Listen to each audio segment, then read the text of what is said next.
윤 대통령은 김건희 여사 논란과 관련해서 상대를 매정하게 끊지 못한 것이 아쉽다라는 입장을 밝히면서 정치 공작 희생자라는 여당 입장에 동의를 했습니다. 이 사안을 정치 공작이라고 부르면서 김건희 여사가 정치 공작의 희생자가 됐다라고 얘기를 하거든요. 동의하십니까? 시계에다가 이런 몰카까지 들고 와서 이런 걸 했기 때문에 공작이죠.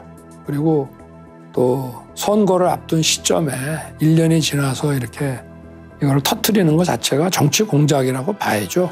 그러나 아까도 제가 말씀을 드렸지만 정치 공작이다라고 하는 게 중요한 게 아니고 앞으로는 이런 일이 발생 안 하게 조금 더 분명하게 선을 그어서 이런 처신을 하는 게 중요하다는 말씀을 드리고 싶습니다. 윤 대통령 입장 표명 어떻게 보셨습니까? 이걸 기사 쓰는 사람으로서 한 줄로 한다면은 재발 방지 약속과 유감 표명 정도로 쓸 것 같아요. 되게 이제 드라이하게 쓴다면은 직접적 사과는 없었다. 하지만 유감의 뜻을 밝혀 정도로 표현할 수 있을 것 같습니다. 그러니까 되게 밀려놓은 숙제를 한 느낌?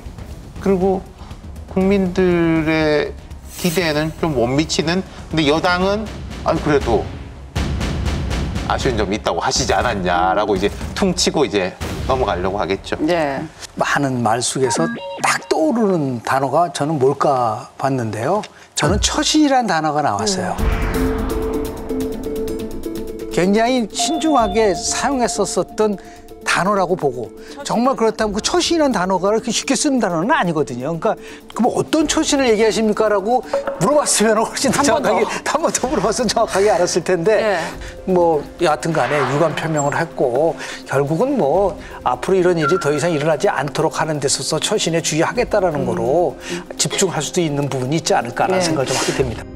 국민들도 알아요, 그 사정을. 그렇죠. 그 선친을 팔았다 그러더라고요. 그런 식의 사정들은 국민들도 다 알고 있거든요. 그것도 판단합니다. 다만 그럼에도 불구하고 왜 받았어? 그런 사람 왜 만났어? 이걸 좀 질타하는 거거든요. 그러니까 일단은 그걸 깨끗하게 사과한 다음에 그 다음에 이제 국민들이 볼 때 맞아 됐어. 그래, 저놈들도 참 나쁜 놈들이지. 그래, 1년 전 일인데 지금 터뜨려? 참.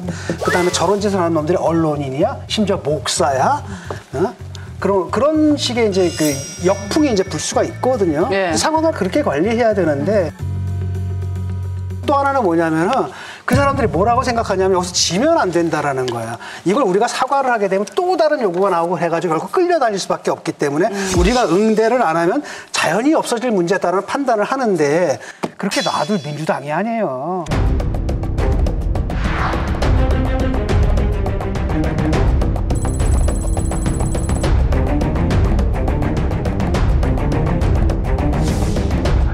기획은 명백한 진실인데 김건희 여사가 받은 거 아니겠습니까? 이것을 대북 공작이라든지 내지는 공작 정치라는 이런 프레임을 씌우면서 김건희 여사를 비유하는 이 행태가 정말 10년 전에 최순실을 제가 폭로했을 때 최순실을 비유했던 청와대와 당시 자유한국당 그런 모습하고 똑같은 그런 패턴이거든요. 항상 민주당은 본인들이 정권을 잡고 있을 때보다 지나치게 야당일 때 가혹하게 한다, 이 얘기도 가능할 겁니다. 전직 영부인의 경우에 사실 놀이개 하나만 해도 몇 천만 원짜리다라고 하는 의혹들이 그 당시 굉장히 많았고요. 이 브로치 하나도 몇 억이다 하는 얘기들도 많이 있었습니다.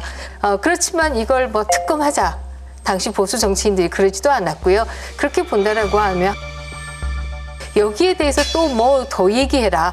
이거는 저는 옳지 않다라고 생각해요. 그러니까 이런 얘기가 안 나오게끔 그냥 확실하게 했어야 된다는 거예요. 아니, 대표께서 지금 1,000만 원어치 법인카드로 과일을 사두셨더라고. 이거는 국가 세금을 갖다 훔친 거거든요. 이 얘기 듣다 하니까 코로나에 관련 예산이었다 그러거든요.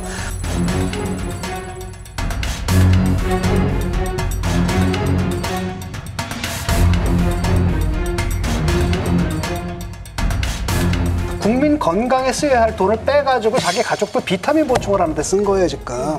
이런 대표를 모셔놓고서 이런 데 의혹이 제기됐으면 공식적으로 입장을 내놔야 될 거 아니에요. 아니, 법인카드 쓴 게 맞아요, 틀려요? 사실이라고 한다면 그런 사람 갖다 대표 자리에 앉혀도 되는 거예요, 안 되는 거예요? 국민들이 이런 것도 궁금해하거든요. 거기에 대한 대답들을 내놔야 되는데 앉아가지고 지금 또 이런 논평을 하는 민주당도 좀 한심하죠.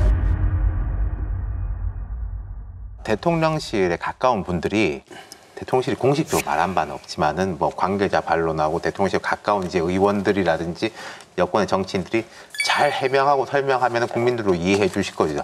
아니 그러면은 이 몇 달 동안 왜 잘 해명하고 설명을 안 해가지고 이 설날 전 벽두까지 끌고 와가지고 대통령이 이제 독특한 형식을 통해가지고 하게 했는지 전 그게 너무나 이해가 안 가요. 동의합니다. 이 일을 좀 빨리 해결했어야 되지 않는가. 어떤 방식으로든 라고 생각하는데 이걸 너무 오래 끌었다. 처음에 나왔을 때 사과했으면 그냥 이틀치예요. 근데 문제는 뭐냐면 사과하면 안 된다고 주장하는 사람들이 있는 거예요. 그다음에 여기서 중도층들이 짜증난 건 뭐냐면 이런 거거든요. 우리가 뽑은 것은 김건희 남편을 선출한 게 아니에요. 대한민국 대통령을 선출한 거란 말이죠. 아내를 지키고 싶으면은 대통령이 물러나서 그냥 좋은 남편이 되세요. 그게 아니라 공사는 확실하게 구별을 해야 된다라는 거고 사실은 자기가 바로 그것 때문에 그 자리에 오른 거 아니겠습니까? 자기 정치 자산이기도 한데 그거 자기 스스로 배신하는 모습들을 계속 보이는 거예요. 여기에 대해서 좀 짜증이 났거든요. 근데 그 부분에 대해서 조금 언급하면은 그것도 못하게 때릴 때 우리가 이제 뭘 느끼는 거냐면 아 여사님이 엄청나구나. 왜냐 거기서 그렇게 하는 사람들은 그걸 통해 가지고 자기 정치적 자산을 갖다 확보하는 거거든요. 자기들의 정치적 위상을. 그러니까 쉽게 말하면 이분 방탄하는 게 자산이 되는 양상이 보이는데 거기 지금 선을 끊는 모습을 확실히 보여줘야 된다는 겁니다. 그럼에도 제가 윤석열 대통령이 아직도 정치인이 아니구나라고 느끼는 부분이 있었습니다. 어떤 부분이요? 그것은 부부싸움 하셨습니까? 라고 질문할 때 이슈 가지고서 네, 부부싸움 하셨어요? 전혀 안 했습니다. 알겠습니까? 정치인이면 우리 크게 싸웠습니다. 아, 맞아요. 그래서 없는 뭐 얘기라도, 예. 며칠간 우리 뭐 같이 보지도 못했습니다. 네. 뭐 이런 얘기 아마 했을 거예요. 노무현 대통령 같으면 뭐 이혼하란 말입니까? 이렇게까지 반문하시잖아요. 근데 그것은 아니라고 하더라도 이 부분에 대해서 본인이 얼마나 심각하게 생각했고 이 때문에 서로 어떤 일들이 있었고 이런 것을 우리가 상상할 수 있게끔 아마 정치인이면 대답했을 거예요. 근데 아닙니다라고 개면쩍게 웃는 모습이 아 이분이 아직도 정치인은 아니시구나 하는 생각을 사실은 좀 했습니다. 그러면 어떤 이제 후속 대책이 있느냐도 관심사였는데요. 일단 윤 대통령은 제2 부속실 설치는 검토를 하고 있다. 특별감찰관은 이제 국회에서 보낼 일이다. 그 임기 초부터 감찰관은 이제 국회에서 선정을 해서 이렇게 보내는 것이고, 그럼 대통령실은 받는 거. 제가 사람을 뽑고 채용하는 것은 아니거든요. 제2부속실 같은 경우는 지금 우리 비서실에서 검토를 하고 있습니다. 네. 그런데 이런 일을 예방하는 데는 별로 도움이 안 되는 것 같습니다. 어떤 제도든지 간에. 저 얘기를 왜 붙이는지 모르겠거든요. 그 얘기는 처신이 중요하다 이 얘기를 하기 위해서 한 얘기예요. 그것도 사후적인 거지 예방이 안 된다. 예방이 더 중요하다? 결국 본인과 부인의 처신이 중요하다. 이 얘기를 하기 법의 위해서. 실패예요, 저런 것들이. 국민들이 딱 보게 되면 나 만들기 싫다 이렇게 느껴지거든요. 저 얘기를 왜 넣냐는 말이죠. 앞으로 처신에 대한 얘기를 했고 그다음에 이제 그 제2부속실 얘기를 했는데 사족을 달았어요. 이게 예방에는 효과가 도움이 안 된다. 그래서 도움이 안 돼서 예방을 강화시킬 수 있는 거를 우리는 이렇게 하겠습니다. 그래야지 어법상 다 맞잖아요. 예방책이 나오지 않았다.